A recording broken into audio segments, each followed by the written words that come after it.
Em nome do Pai, do Filho e do Espírito Santo. Amém.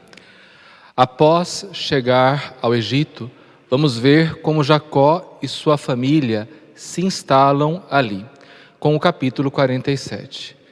Diz assim: José foi, pois, informar o faraó. Meu pai, disse ele, e meus irmãos chegaram da terra de Canaã, com suas ovelhas, seus bois e tudo o que lhes pertence. Foi comunicar ao faraó. Quem é o faraó neste momento? Neste momento, o faraó é o soberano do mundo, não apenas o imperador do Egito. O soberano do mundo por quê?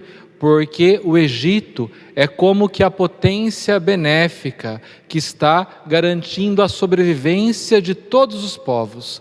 Afinal, todos os povos vizinhos acorreram ao Egito à busca de grãos, à busca de saciar sua fome, e dentre eles também a família de Jacó. Eles estão na terra de Gessém. José levara 5 de seus irmãos, que apresentou ao faraó.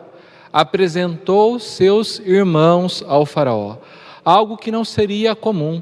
Simples beduínos tendo uma audiência com o faraó. Mas por que são admitidos? São admitidos por serem irmãos do seu vizir, por serem irmãos daquele que ele constituiu à testa do Egito. Este disse-lhes: qual é vossa profissão? Responderam: teus servos são pastores, como sempre o foram nossos pais. Viemos, ajuntaram eles, para morar no país, porque não há mais pastagem para os rebanhos de teus servos, sendo muito grande a fome na terra de Canaã. Permite, pois, aos teus servos habitarem na terra de Gessém. O faraó disse a José: teu pai e teus irmãos vieram para junto de ti. A terra do Egito está à tua disposição. Instala-os na melhor parte do país, que eles habitem na terra de Gessém. E, se conheces entre eles alguns que sejam capazes, os porás à frente dos rebanhos que me pertencem. Os porás à frente do rebanho, porque, sendo José tão hábil, seus irmãos talvez também tivessem alguma habilidade. Além disso, os rebanhos eram cuidados por estrangeiros, visto que, como nós víamos na aula passada, pastores eram considerados impuros para os egípcios. José, então, fez vir Jacó, seu pai, e o apresentou a Faraó. Não apenas aqueles 5 irmãos foram apresentados ao faraó, isto é, não apenas aqueles 5 beduínos, mas também o chefe daqueles beduínos, isto é, Jacó, o pai daqueles irmãos que foram levados até Faraó. Então, Faraó concede uma audiência àquele chefe estrangeiro, e concede pelo mesmo motivo que concedeu aos irmãos de José, por ser parente de José, isto é, por ser pai de José, por ser pai do seu vizir, do governador do Egito. Agora preste atenção, quando Jacó chega diante de Faraó, o texto não nos diz que ele se prostrou. Seria comum que ele se prostrasse diante do soberano do mundo, mas ele não faz isso. E não apenas não se prostra, como não pede coisa alguma ao faraó. E pelo contrário, em vez de pedir alguma coisa ao faraó, dá a ele algo. O que é que ele dá a ele? Nós vamos ver no que se segue. Dá ao faraó a sua bênção. E por que abençoa faraó? Porque ele é como que o portador da bênção, visto que a recebeu. A bênção que Deus concedeu a Abraão, que Abraão concedeu a Isaque, seu filho. Isaque concedeu a Jacó. Por isso, a bênção patriarcal pode ser dada por este patriarca ao faraó. Este disse-lhe, Faraó, Que idade tens? Jacó respondeu-lhe: o número dos meus anos de minha peregrinação é de 130 anos. Curtos e maus foram os anos de minha vida, e não atingiram o número dos que viveram meus pais durante sua peregrinação. Jacó, então, compara a vida neste mundo com uma peregrinação, com a clara ideia de que está de passagem rumo à promessa feita por Deus a Abraão. Então, sua vida consiste, ele está dizendo em outras palavras, numa peregrinação errante, vivendo como residente provisório em terras que não lhe pertencem. Porque, lembre-se, ele estava em Canaã, mas Canaã ainda não havia sido entregue ali à sua família. Ele vivia ali como residente errante. Agora vai para o Egito e novamente vive ali como residente errante, mas não está definitivamente instalado em uma terra, porque esta não é a terra que Deus prometeu ao seu povo. E depois de ter abençoado o faraó, como disse, concede a bênção patriarcal, porque ele a recebeu e assim é portador da bênção, despediu-se dele. José instalou seu pai e seus irmãos em uma propriedade do país do Egito, na melhor parte da região da terra de Ramsés, como o tinha ordenado o faraó. E José forneceu víveres a seu pai, a seus irmãos e a toda a sua família, proporcionalmente ao número dos filhos. Forneceu víveres conforme a necessidade de toda a sua família. Grave esta informação porque ela é importante para o que se segue a partir do versículo 13. E faltou pão em toda a terra, porque a fome era tão violenta que a terra do Egito e de Canaã estavam esgotadas. José tinha juntado todo o dinheiro que se encontrava no Egito e em Canaã, como preço do trigo que compravam, e o tinha depositado no tesouro do faraó. Quando havia acabado todo o dinheiro do Egito e de Canaã, todos os egípcios vieram dizer a José, preste atenção, todos os egípcios. Aqui não está falando de estrangeiros, mas dos egípcios, do povo daquele país. Dá-nos pão. Estão pedindo pão, então, a um homem que não é egípcio como eles, a um estrangeiro. Dá-nos pão. Por que morreremos na tua presença por falta de dinheiro? José respondeu, trazei vossos animais, se não tendes dinheiro, e vos darei pão em troca. Trouxeram, pois, seus animais a José, o qual lhes deu pão em troca dos cavalos, dos rebanhos de ovelhas, dos bois e dos jumentos. Dessa forma, naquele ano, fornecera-lhes pão em troca de todos os seus rebanhos. Já não tinham mais o que oferecer ao faraó por meio de José. Então, no versículo 18 e seguintes, vão oferecer suas próprias vidas e a terra que possuíam ali no Egito. E aquele ano passou.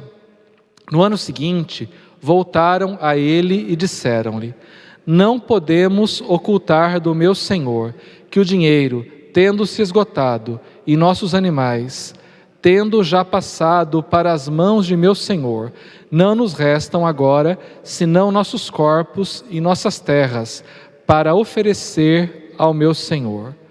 Por que perecermos diante de teus olhos, nós e nossas terras?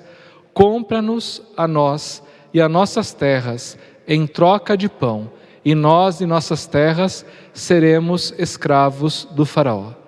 Observe, José, aquele que foi escravo, porque foi vendido por seus irmãos como escravo, aquele que foi escravo não aceitou a escravidão dos seus irmãos quando teve ocasião para vingar-se do mal que lhe haviam feito. Ele não aceitou a escravidão dos seus irmãos, mas vai aceitar escravizar os egípcios, ali do país onde ele se tornou governador. Vemos aqui então um paradoxo. Na terra do Egito, os estrangeiros se estabelecem e vivem livres, tendo o necessário para se manter, enquanto aqueles que são realmente daquela terra, isto é, os egípcios, perdem tudo e se convertem em escravos. Evidentemente que isso já ia começar a gerar uma grande aversão dos egípcios em relação aos hebreus que estavam no seu território, ao ponto de chegar um dia que os farão todos seus escravos. Daí, continua o texto dizendo ainda que eles fazem uma proposta um tanto quanto sombria a José. Sombria em que sentido? Preferem ser escravos, mas permanecer ali vivos. Ser escravos, mas vivos. Aqui nós vemos algo trágico, porque ser escravos para permanecer vivos quer dizer, ao mesmo tempo, viver para ser escravos. Algo que o povo de Deus não aceitou. Não aceitou, ou melhor, que Deus não aceitou para o seu povo, porque interviu, quando, depois de mais de 400 anos, se torna este povo escravo ali no Egito. E daí, continua dizendo assim o autor sagrado: dá-nos sementes para que vivamos e não morramos, e não seja desolado o nosso solo. José adquiriu assim para o faraó todas as terras do Egito, porque cada egípcio vendia o seu campo, obrigado pela fome, e o país tornou-se propriedade do faraó. De um extremo a outro do território, ele reduziu a população à servidão.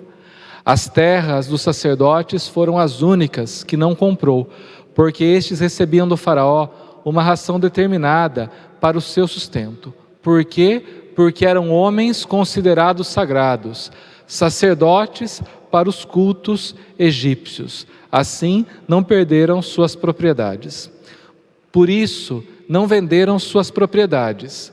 José disse ao povo: eu vos comprei hoje, vós e vossas terras para Faraó. Aqui tendes sementes, semeai vossos campos. E preste atenção agora: no tempo da colheita dareis a quinta parte ao Faraó. A quinta parte, 20% de tudo aquilo que produzirem. José, então, se estabelece aqui como um legislador, não apenas o governador do Egito, para governar o Egito com leis estabelecidas, mas também dá leis a serem observadas. Dareis a quinta parte ao faraó. E daí o texto justifica a sua condição de legislador. As outras quatro partes vos servirão para semente do campo e para vosso alimento, com vossos filhos e os que moram convosco. Eles responderam: tu nos salvastes a vida. Tenhamos graça aos olhos de meu Senhor, e seremos de bom grado escravos do faraó. O hagiógrafo, o autor sagrado do livro do Gênesis, que escreve este texto, inspirado pelo Espírito Santo, conforme a mentalidade do contexto social em que ele vivia, isto é, do seu locus, não considera esta manobra astuciosa de José algo contrário à moral. Não considera isto algo ruim. Por isso, relata aqui como motivo até de orgulho, destacando a astúcia de José em fazer com que todos os egípcios se tornassem escravos. José instituiu assim uma lei que ainda hoje está em vigor, em virtude da qual uma quinta parte da colheita pertence ao faraó. Como disse, não apenas governador que faz observar leis, mas legislador que dá leis para serem observadas. Somente as terras dos sacerdotes não se tornaram sua propriedade. Israel estabeleceu-se, pois, no Egito, na terra de Gesem. Adquiriram ali propriedades, foram fecundos e multiplicaram-se grandemente. A promessa de Deus feita a Abraão começa a acontecer ali quando estão estabelecidos no Egito. Multiplicam-se ao ponto de um dia se tornar um grande povo. Jacó viveu ainda 17 anos no Egito. A duração de sua vida foi de 147 anos. E diz o versículo 29, e aproximando-se do seu termo os dias de Israel, chamou o seu filho José e disse-lhe: se achei graça diante de teus olhos, põe, rogo-te, tua mão debaixo da minha coxa e promete-me com toda a bondade e fidelidade que não me enterrarás no Egito.